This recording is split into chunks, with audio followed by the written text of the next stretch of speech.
When you're working with a corporation to help it become more environmentally sustainable, what's your approach to understanding the impact areas that will maximize that capability?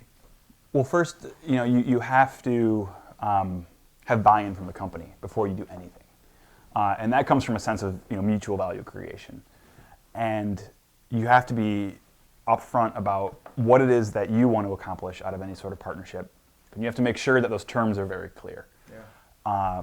Because you can't have a set of expectations, or both parties are going to be unhappy. Yeah. So when I come in, or my colleagues come in to work with a company, once we establish that, we then determine where does this company have its largest impacts, and there are some very structured analytical methods for doing that. Things like life cycle assessment, where you kind of look at the entire life cycle of a product, from raw material acquisition and extraction to manufacture, to transport, to its time on the shelves, to what happens when it's in a consumer's hands, whether it's energy use or some other impact, to what then happens at the end of the product's life. Does it get recycled and turned into other products? Does it end up in a landfill somewhere? Does it get incinerated?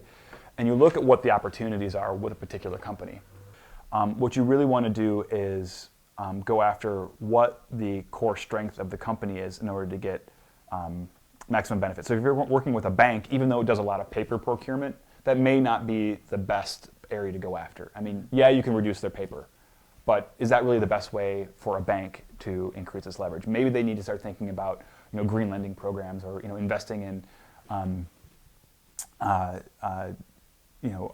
small businesses that make the right energy efficient choices, or using the thing that they do best in order to maximize the best good. So you really want to find out what a company does and where the maximum opportunity is. So there's sort of two pieces of it. One is finding where the impacts are, and then finding how is that company uniquely placed to do something that is really good for the environment, and uniquely placed to do a lot of good for that company. If a company like Walmart, with their size and scale, makes a change or requires a change in a product that it sells on its shelves, you're essentially changing the entire industry, because a company that retools or changes its product to sell to Walmart isn't going to exclusively sell that product to Walmart unless it's sort of an agreement that they have. It's going to change how it sells it to Target, to Safeway, to Kroger, to everybody else that's in the retail sector.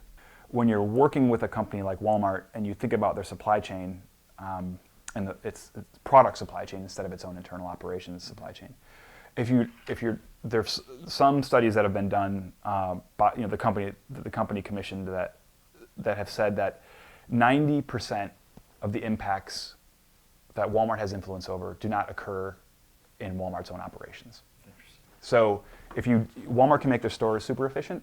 It can make its fleet super efficient of trucks. But 90% of those impacts are still going to be done in some manufacturing facility somewhere by a company outside the boundaries of the firm. But Walmart is uniquely placed to influence that. And that's where the really exciting stuff happens. And how does a company then influence another company to change its behaviors and make that case that it makes good business sense for both parties?